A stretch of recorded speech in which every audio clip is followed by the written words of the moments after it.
Dans un scénario de trahison et de désespoir, cet homme voit sa vie se transformer en un spectacle tragique de tromperie et de désillusion. Chaque jour révèle de nouveaux signes de déloyauté. Tandis que son épouse se livre à des infidélités dévastatrices, ses enfants innocents observent la tempête de conflits qui s'abat sur leur père, luttant pour maintenir sa dignité au milieu du chaos. Maintenant, face à cette situation de conflit et de larmes, il se demande s'il doit rester dans cette relation pour le bien de ses enfants ou risquer sa propre paix intérieure. Ma femme m'a trompé, ma vie ressemble maintenant à une émission de télé-réalité. J'avais juste besoin de me confier. Bon, par où commencer? J'ai 35 ans, j'ai été trompé par ma femme de 38 ans. Je n'ai pas beaucoup de personnes à qui parler dans ma vie. La séparation est pratiquement impossible, nous ne pouvons tout simplement pas nous permettre de financer 2 maisons. J'ai pris en compte toutes les aides financières disponibles au niveau de l'État et des collectivités locales. C'est mathématiquement impossible et j'ai 6 enfants, oui, 6, âgés de 8 ans ou moins. L'un d'eux n'avait même pas 1 an quand tout cela a commencé. Ma femme a toujours été un peu immature, en gros, elle n'écoute que ce qu'elle veut entendre. Elle a tendance à vouloir plaire aux gens, sauf à moi, qui suis la cible de ses frustrations. Quand quelque chose doit changer, elle explose. J'ai réalisé qu'en quelque sorte, j'empêchais sa vie d'être aussi explosive et instable que celle de ses 2 sœurs, une jumelle et une aînée. Je ne critique pas simplement sa famille, c'est clairement quelque chose d'héréditaire. Elles se ressemblent beaucoup. J'avais l'habitude d'être fier d'être le seul homme qui n'avait pas été trompé. Nous sommes ensemble depuis près de 10 ans. Maintenant, je ne sais même plus quoi faire. C'est évident où tout a commencé à s'effondrer, elle a repris le travail. Nous avons finalement réussi à organiser cela. Si elle travaillait le matin, cela signifiait que nous n'aurions pas besoin de garderie. Elle travaillait de 4h à 11h30, et je partais au travail dès qu'elle rentrait à la maison. Et elle, Starbucks, parmi toutes les enseignes. J'y reviendrai plus tard. Avec le temps, elle a commencé à me critiquer devant n'importe qui voulant l'entendre. Je ne suis pas parfait, nous nous disputions. Cependant, ma femme poussait les choses à un tout autre niveau. Elle criait qu'elle me détestait, disait que je ne la satisfaisais pas et hurlait tout ce qui lui passait par la tête sur les mêmes sujets. Les quelques disputes récurrentes. Arrête de nous ruiner. J'ai perdu la maison que j'avais avant notre rencontre, car j'ai dû la vendre pour rembourser une énorme dette qu'elle avait contractée. Elle est impulsive avec l'argent. Elle a fait une scène quand, en essayant d'acheter une 2e voiture pour elle, j'ai insisté sur le fait que nous devions quitter la concession sans conclure d'affaires. Elle disait que j'avais fait pareil pour obtenir 1 000 $ de réduction sur ma voiture. Finalement, elle a fait un scandale, a vendu l'ancienne voiture à un prix dérisoire, en a acheté une nouvelle au tarif le plus élevé du marché, et nous nous sommes retrouvés avec un paiement mensuel de 855 $ pour une voiture que je considère comme correcte. Un Mazda CX-9 haut de gamme, mais rien de luxueux. Ce n'est qu'un exemple parmi tant d'autres décisions financières absurdes qu'elle a prises. Elle criait contre moi quand je lui demandais de mieux me traiter. Elle hurlait que je l'accusais d'être une mauvaise épouse et que j'étais un homme horrible. On parle de crise hystérique parce que je lui disais qu'elle devait changer. Je lui répétais sans cesse, « S'il te plaît, écoute-moi ». Et elle se moquait de moi en disant, « Ah, je vais écouter, mais ça ne changera rien ». Je devais lui demander, « Changer quoi ? Qu'est-ce que résoudre signifie pour toi ?» Je devais souligner que je savais que nous allions nous disputer et que c'était normal, tant que nous résolvions les problèmes et allions de l'avant. Mais pour elle, résoudre signifiait ne jamais entendre parler de ce qu'elle devait changer. Finalement, elle a commencé à dire des choses comme « J'aurais aimé t'avoir trompé et Dieu merci, je ne suis pas enceinte d'un autre de tes enfants, Dieu merci ».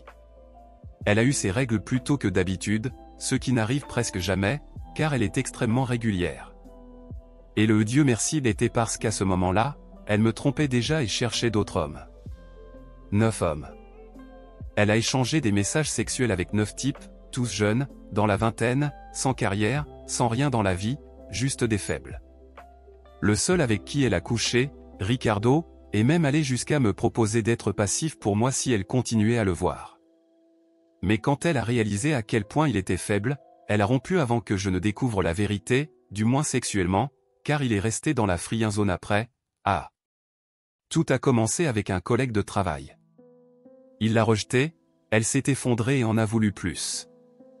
Alors, elle a commencé à discuter et échanger des nudes avec des inconnus sur Snapchat, dont un qu'elle a rencontré 2 fois et avec qui elle a eu des relations. Pendant tout ce temps, comme elle prenait plus d'heures de travail, j'ai essentiellement assumé toutes les responsabilités avec nos enfants. Elle sortait 3 fois par semaine. Un jour, lors d'un rendez-vous, elle a provoqué une dispute. Le 11 février, c'est à ce moment-là que je lui ai finalement dit, soit tu me donnes accès à ton téléphone, soit je demande le divorce. Parce que la façon dont elle a déclenché cette dispute a clairement montré qu'elle avait abandonné le rendez-vous avant même de réellement l'abandonner. Elle m'a appelé pour me demander à quelle heure je rentrerais à la maison. J'étais sorti m'entraîner et j'ai fini par prendre un peu plus de temps que prévu. Je me suis même excusé et j'ai dit, je peux sauter l'entraînement, je suis parti tard, je ne veux pas être en retard. Elle a répondu, non, n'y va pas. Mais ensuite, elle m'a fait culpabiliser en disant, je ne veux pas avoir à t'entendre te plaindre de ça plus tard. Alors, j'ai dit, je sais prendre mes propres décisions. Qu'est-ce que tu es en train de faire ? Elle a répondu en l'interprétant comme une accusation.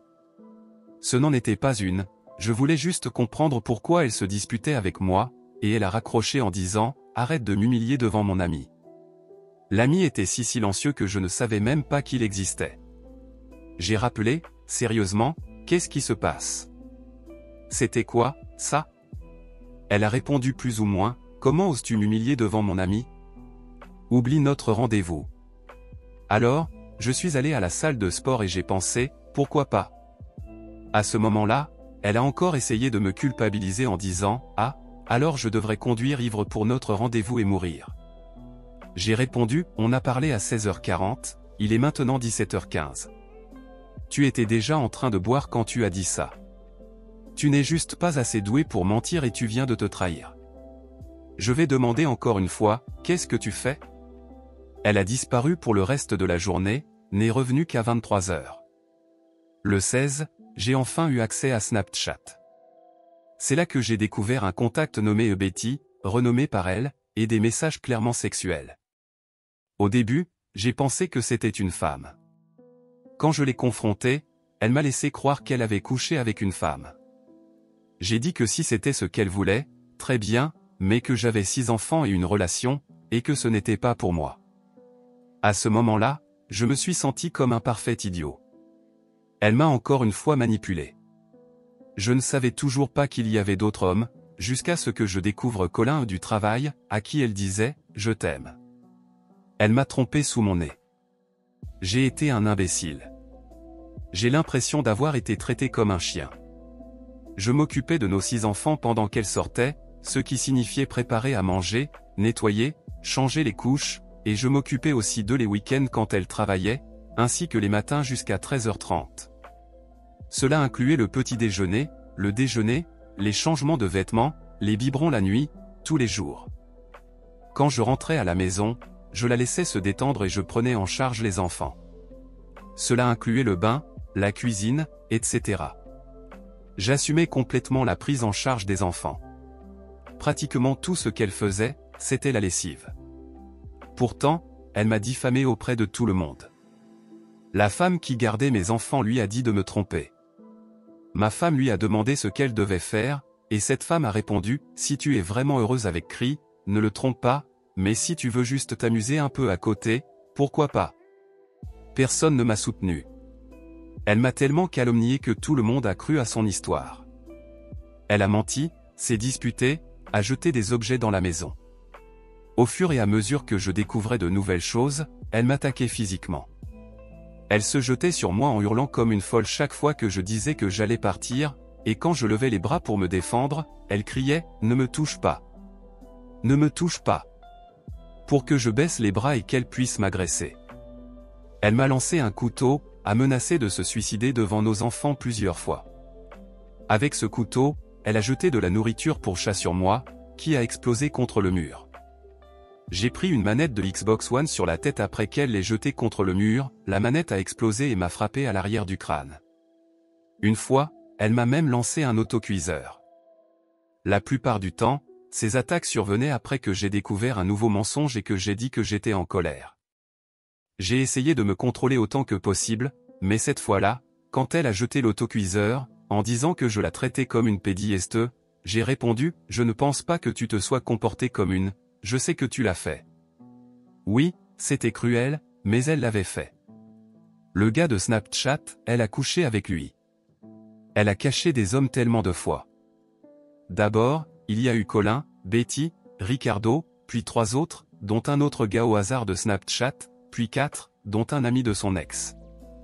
Ensuite, j'ai découvert que certaines femmes du travail l'avaient aidé à obtenir le numéro d'un gars appelé Thor, puis 2 hommes en ligne qu'elle prévoyait de rencontrer lors d'un voyage à Vancouver. Détail, elle n'a pas rendu visite à sa propre mère malade du cancer parce qu'elle voulait passer une nuit de plus avec Ricardo. Après avoir tout découvert. Ah, et concernant Ricardo, elle dit maintenant que c'est son homme, mais elle a téléchargé une photo de la sœur de Ricardo le matin où elle est partie à l'hôtel avec lui, la même nuit où elle était censée être avec sa mère. Je ne l'ai découvert que parce que sa famille était furieuse d'avoir réalisé qu'elle avait menti et les avait abandonnés.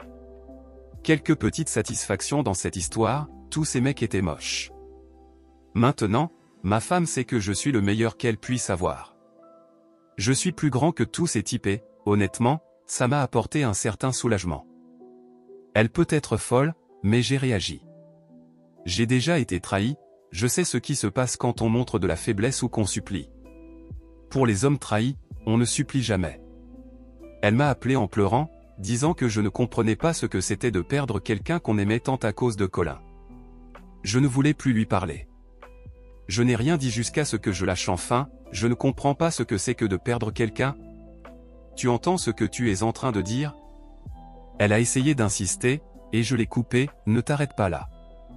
Tu crois que je suis au téléphone en ce moment, attendant que tu rentres à la maison? Parce que je souffre. Parce que je ne peux pas vivre sans toi. Parce que je suis désespéré que tu restes? Réfléchis Y, c'est exactement le contraire. Je ne parle pas parce que chaque fibre de mon être hurle de partir. Elle a raccroché. Jusqu'à ce moment-là, elle disait qu'elle me quitterait pour être avec Colin. Je ne savais toujours pas exactement ce que je voulais faire, mais je voulais gagner du temps. Elle ne croyait pas que je parlais sérieusement. Alors, cette même nuit, elle est allée à l'hôtel avec Ricardo. Elle ne croyait toujours pas. D'une manière ou d'une autre, ma femme a oublié comment nous avons commencé. Elle a oublié qui j'étais quand nous nous sommes rencontrés. Nous avons commencé à sortir ensemble parce que mon ex m'avait trompé, et à l'époque, cette femme pensait que je bluffais. Ce n'était pas le cas. Je l'ai quitté. Alors maintenant, j'ai cherché 2 femmes. Je suis fort, très bien entraîné, et sans vouloir me vanter, je ne suis pas gigantesque, mais je suis bien bâti. J'ai un bon travail, et quand je me fixe un objectif, je l'atteins. Je suis un pourvoyeur, je prends soin des gens, je me bats pour eux. En gros, je suis un vrai mari. Ma femme a commis une énorme erreur en doutant de cela. L'une des femmes était une Asiatique nommée Delila. L'autre était une fille qui m'a envoyé un message sur Tinder. Je ne connaissais même pas son nom, mais mon Dieu, elle était magnifique et maîtrisait parfaitement le jeu de la séduction. Elle m'a dit qu'elle aimait les hommes athlétiques et qu'elle avait une obsession pour ce type de corps. Elle voulait sortir avec moi et m'a dit tout ce qu'elle ferait pour moi si j'oubliais ma femme. On parle d'une femme notée 9 sur 10. Ma femme a paniqué, mais vous savez ce qui s'est passé après? Elle a commencé à supplier pour que je reste. Les menaces de départ se sont arrêtées. Je n'avais jamais eu l'intention d'être avec ces femmes, j'ai fait cela uniquement pour que ma femme me voie dans une position de force et comprenne qu'elle n'a aucun pouvoir sur moi. Pourtant, elle a continué à mentir. Alors, je suis allé voir d'autres femmes. L'une d'elles, sans blague, m'a dit qu'elle avait hérité d'une maison de 3 chambres et qu'elle serait une mère pour mes enfants. J'ai montré les messages à ma femme pour qu'elle voie que je ne bluffais pas. Et ironiquement, l'une de ces femmes s'appelait Célie. Ma femme avait utilisé un téléphone jetable sous le nom de Célie pour avoir ses aventures. Elle avait même un porte-clés avec ce nom. Karma, hein. J'ai frappé du poing sur la table et dit qu'elle allait me respecter. Elle m'a pris pour un faible, mais je ne le suis pas. Maintenant, nous vivons simplement ensemble jusqu'à ce que je décide quoi faire, mais si elle continue à me maltraiter, j'aurai d'autres femmes, comme je lui ai déjà montré. Je suis furieux de tout ça. C'est tout simplement absurde.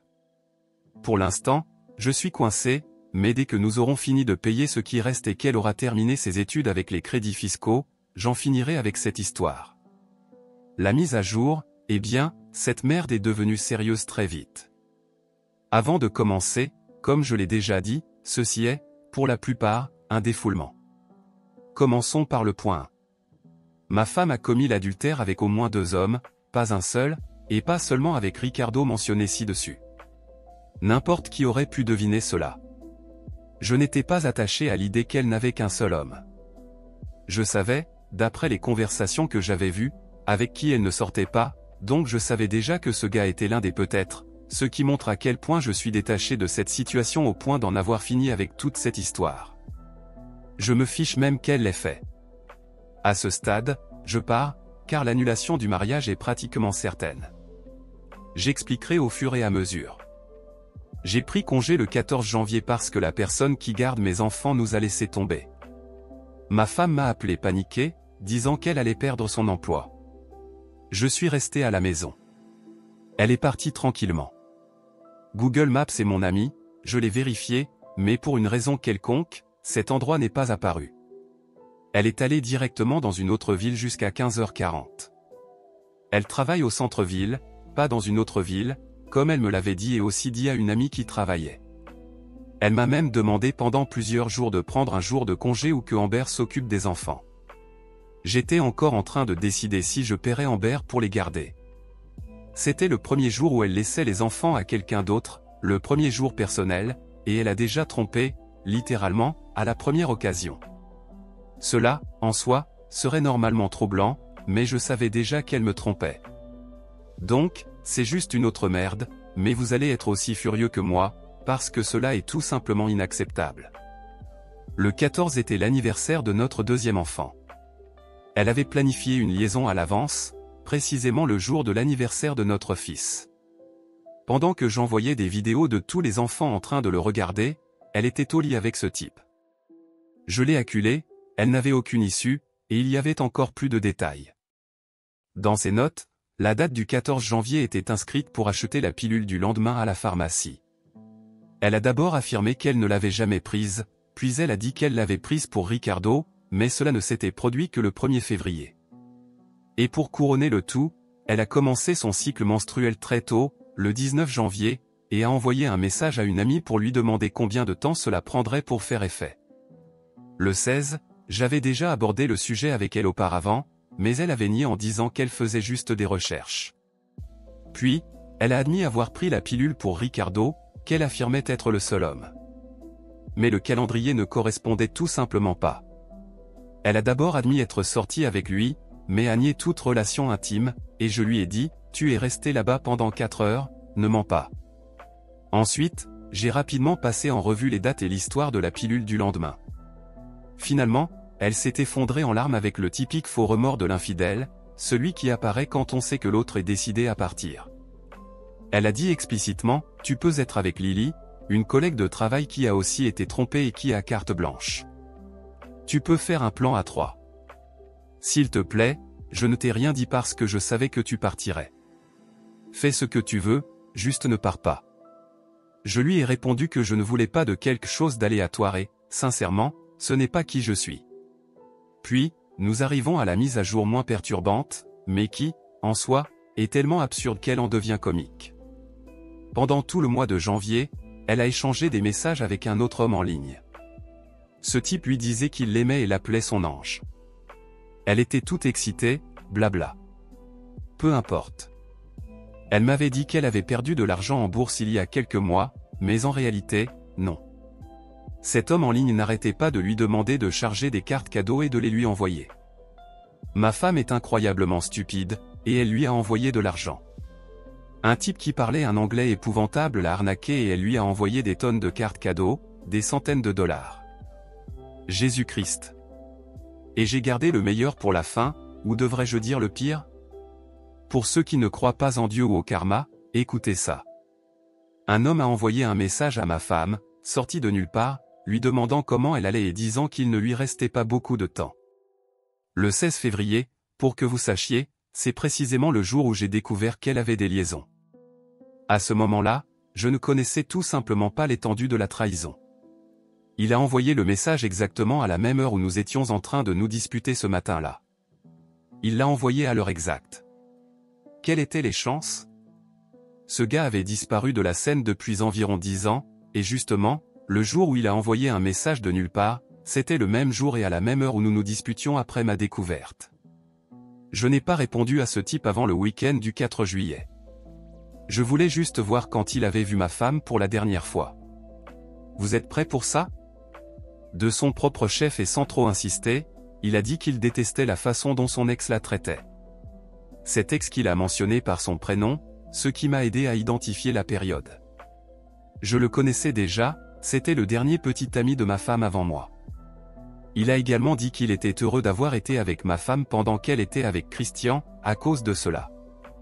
Cela signifie que ma femme m'a trompé avec encore plus d'hommes qu'elle ne l'a avoué. Elle ment surtout.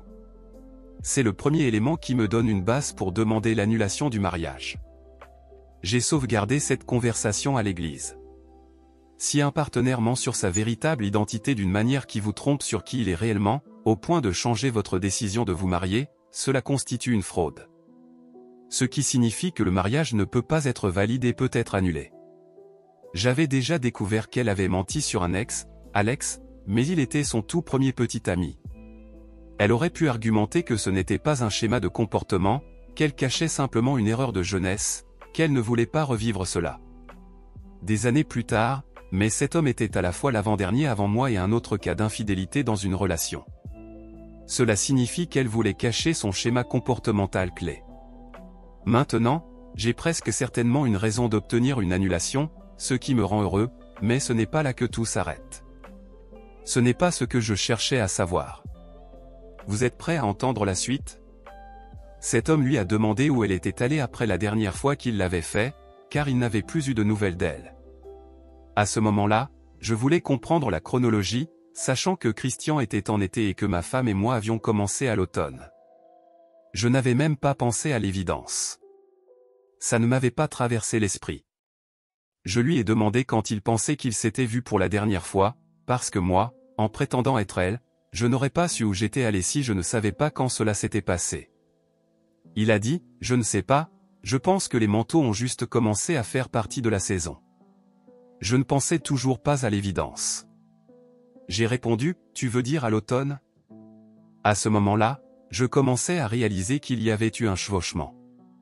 Quand ma femme et moi avons commencé à être ensemble, je refusais d'appeler cela une relation à l'époque, parce que je savais qu'elle était trop désespérée. J'ai officialisé notre relation le 19 novembre, après plusieurs mois où elle essayait de me convaincre d'être avec elle, me disant que je serais à elle et qu'elle serait fidèle. C'était comme une phase d'essai. Elle m'avait dit que nous étions exclusifs, donc quand ce gars a dit ça, j'ai pensé, bien joué, Rebecca, je savais que tu n'étais pas exclusive. Alors, j'ai demandé, eh bien, ce n'était pas aussi tard qu'en novembre, n'est-ce pas?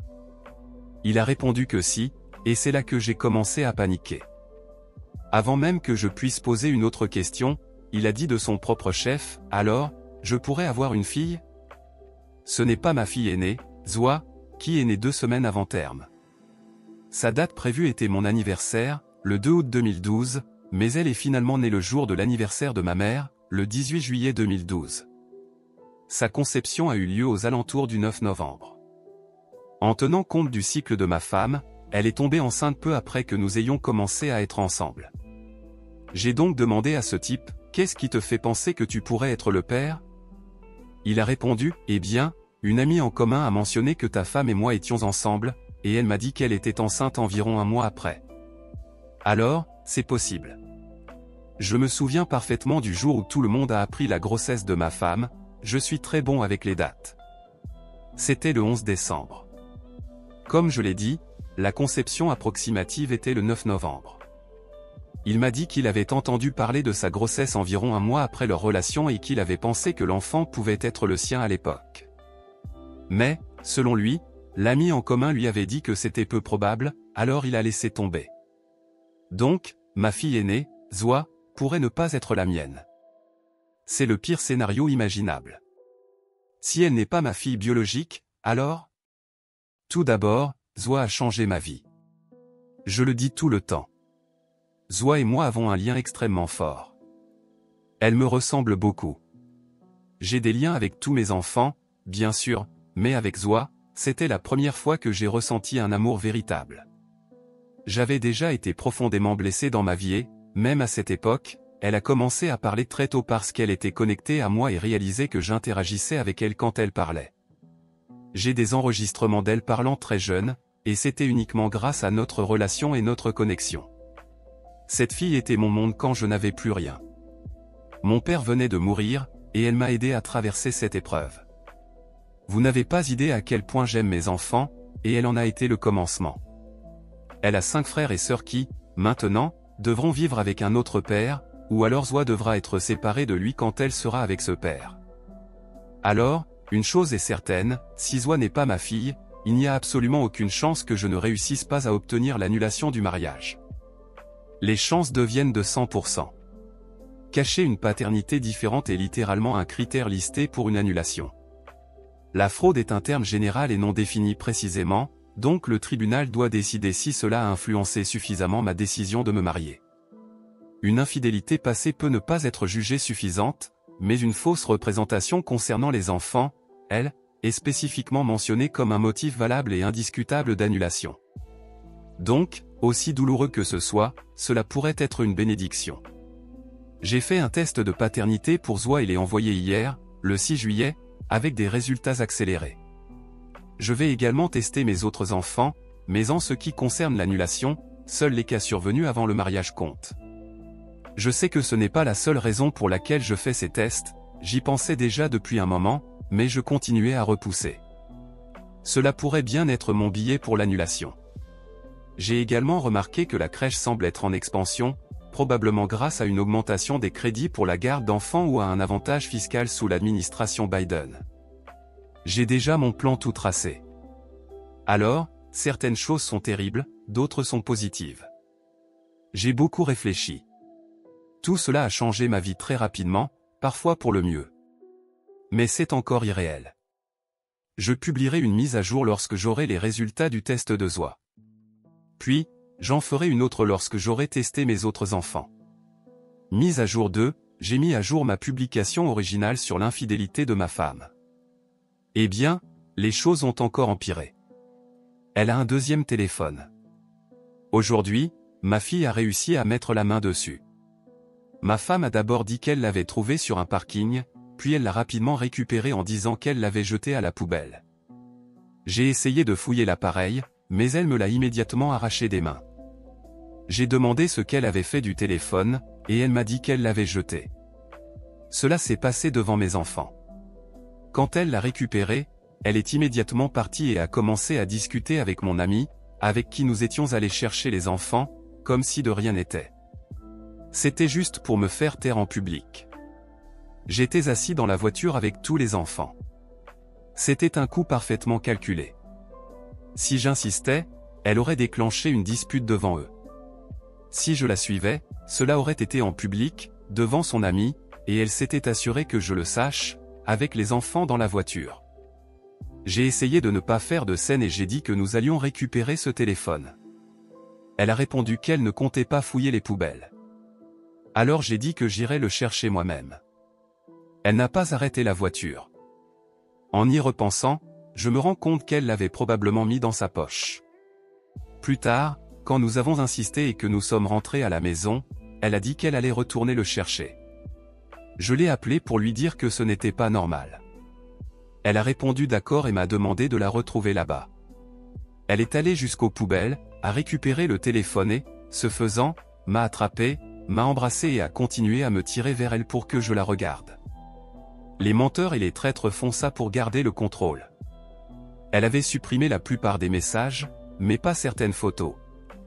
C'était son téléphone, ironiquement. Elle n'avait pas effacé les photos de l'iCloud. Après que je l'ai récupéré, elle a même insisté sur le fait que ce n'était pas son téléphone, pensant probablement qu'elle avait tout effacé, mais ce n'était pas le cas.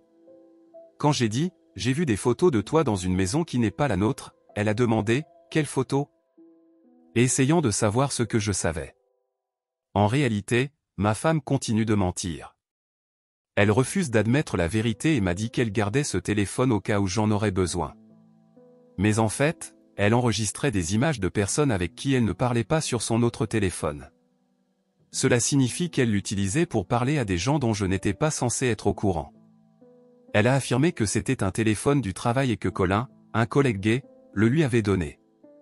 Je me suis demandé pourquoi elle cacherait cela. Elle ment. Elle a perdu ce téléphone plusieurs fois. Une fois, elle est venue me retrouver soudainement, sans prévenir, sachant où j'allais manger une pizza. Elle a attrapé le téléphone et s'est enfuie. C'était insensé. Quand nous sommes rentrés à la maison, nous avons commencé à nous disputer. Elle ne voulait tout simplement pas lâcher prise ni avouer quoi que ce soit. Elle criait encore plus fort que moi, comme d'habitude. J'ai demandé, pourquoi peux-tu hurler chaque fois que je dis que tu mens? Même si j'avais tort, je pourrais croire que tu me mens. Tout a explosé quand elle m'a de nouveau attrapé et a essayé de me forcer à la frapper. J'ai serré les mains derrière mon dos, mais elle continuait à tirer, essayant de me faire réagir, en criant « Frappe-moi, frappe-moi ». Elle me poussait contre le canapé pendant que je lui disais « Lâche-moi ». Finalement, j'ai dit que j'appellerais la police et que je la détruirais si nécessaire. Elle s'est moquée de moi, puis elle a crié par la porte « À l'aide ». À l'aide. Mon mari va me frapper. Elle faisait une mise en scène. Ensuite, elle a elle-même appelé la police, en disant qu'elle voulait juste un conseil et qu'elle plaisantait. À cause de cela, ils ont mis du temps à arriver. Peu avant leur arrivée, elle m'a appelé et m'a demandé de ne rien dire de mal sur ce qu'elle avait fait, et qu'elle ne dirait rien sur moi non plus. J'ai répondu, je vais juste dire la vérité. Quand les policiers sont arrivés, tout s'est passé normalement. L'un d'eux m'a parlé pendant que l'autre discutait avec ma femme. Celui qui était avec ma femme est revenu en disant qu'il n'aimait pas être appelé juste pour donner des conseils, mais qu'il lui donnerait un prospectus et qu'ils allaient partir. Mais l'agent à qui j'avais parlé a informé son collègue de ce que je lui avais dit précédemment.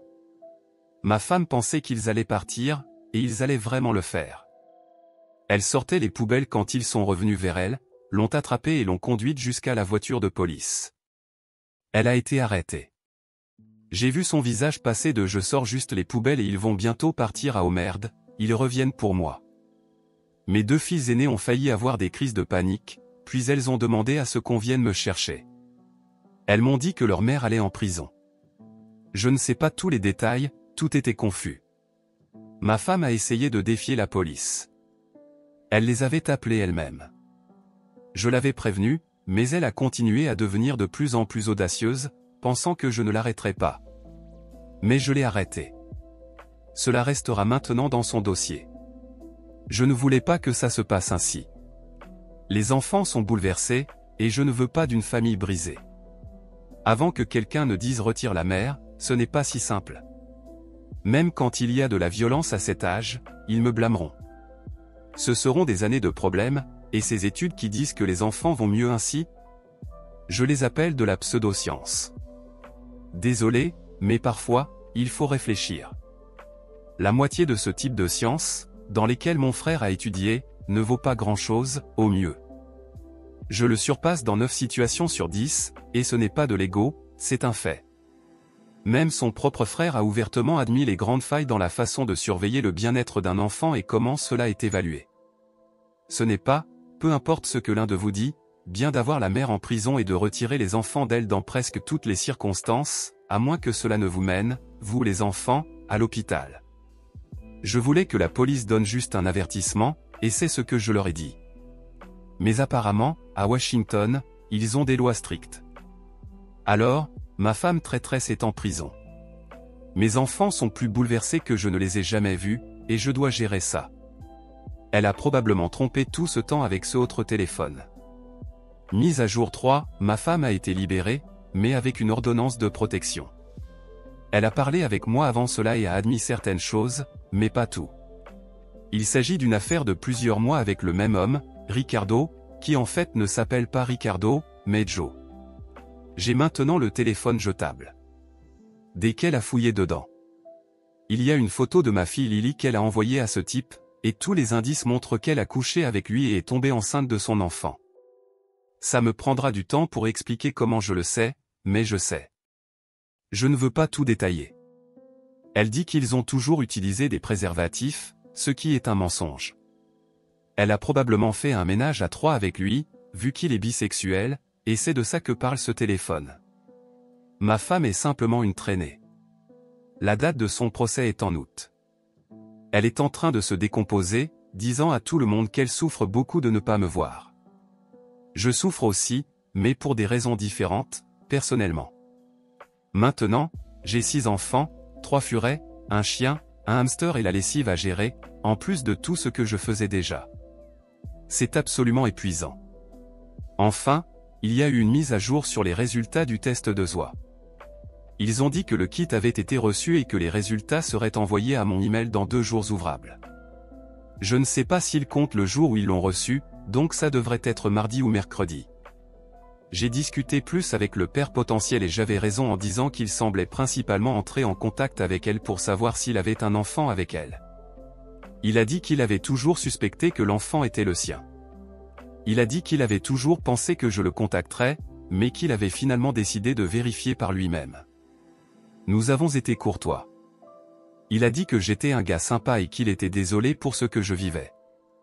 J'ai dit que je ferais ce qu'il fallait, quoi qu'il arrive, et qu'on parlerait plus de ZOA et de ce qu'on ferait si c'était son enfant. À ce point, je suis tout simplement trop fatigué pour en dire plus. Il y a bien plus que ça. Ma femme suppliait que je lui dise je t'aime au téléphone chaque fois qu'elle appelait.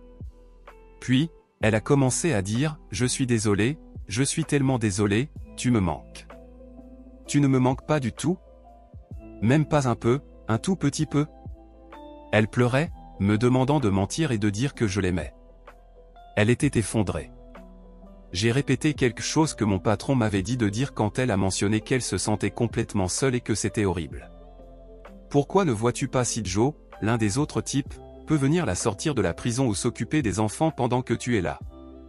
Elle a pleuré encore plus, m'a dit que j'avais raison, qu'elle n'avait pas besoin d'un garçon, mais d'un homme. L'autre type est assez jeune, dans la vingtaine.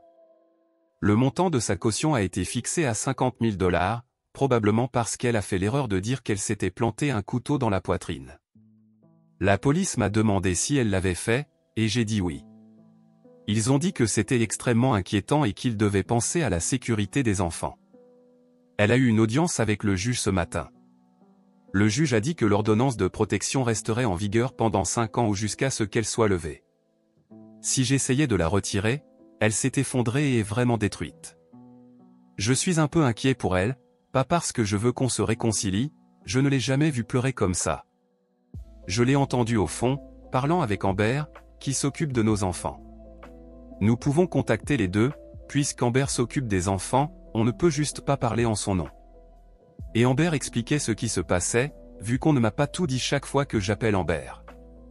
Je l'entends s'effondrer en sanglots à certains moments de l'appel, quand elle entend Amber dire certaines choses. Elle raconte tout à tout le monde sur ce qui se passe quand je ne suis pas là. Enfin, elle réalise à quel point elle se sent seule sans moi près d'elle. Elle se fiche que les autres types ne soient pas là, c'est de moi qu'elle veut et c'est avec moi qu'elle veut revenir à la maison. Je pense qu'elle a enfin eu son réveil. Nous allons vivre comme ça pendant au moins 30 jours. Je m'éloigne juste pour qu'elle puisse rentrer à la maison et s'occuper des enfants. Amber va l'aider là-bas et je vais partir. Par coïncidence, mon avocat vient juste de déposer les papiers du divorce. Cela pourrait être un signe de Dieu. Je sais, ça semble étrange, mais j'ai parlé avec Amber, et elle a dit qu'elle emménagerait avec Rebecca quand son contrat de location finirait. Cela signifie que je pourrais avoir plus ou moins une garderie gratuite. Nous allons la payer pour obtenir un crédit d'impôt et lui faire payer une partie du loyer, ce qui augmenterait d'environ 5 cents $ par mois. Avec le crédit, la différence tomberait à environ 4 cents $ par mois. Cela résout toutes les questions. J'ai dit à Amber de ne pas encore dire à ma femme que je considérais cela. Je veux qu'elle ait du temps seule, d'abord 30 jours pour tout absorber. Quand elle me verra, je lui dirai, c'est vraiment fini, les amis, où ça se termine. Ces derniers mois ont été surréalistes. Mise à jour 4, les résultats des tests de paternité sont arrivés. Je ne suis pas le père de ZOA.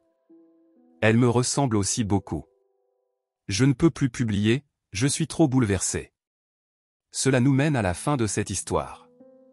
Laissez-moi vérifier si j'ai bien compris, la femme est physiquement, mentalement et émotionnellement dangereuse près des enfants et les abandonne pour aller tromper, et elle n'a toujours pas été expulsée de la maison. Où est l'amour-propre de cet homme? Ce gars a vraiment dit qu'il était mieux d'avoir une mère toxique comme ça pour les enfants plutôt que de l'enlever de leur vie? Et ce qui est drôle, c'est qu'il a agi comme s'il savait vraiment de quoi il parlait, parce que son frère a suivi un cours et il pense qu'il est plus intelligent que son frère. Aucune de ces personnes ne devrait avoir un enfant. Quoi de moins, si vous avez une idée de cette histoire, quel serait votre conseil pour l'auteur? Faites-le moi savoir dans les commentaires. Si vous avez aimé cette vidéo, montrez votre soutien à la chaîne en laissant un like et un commentaire.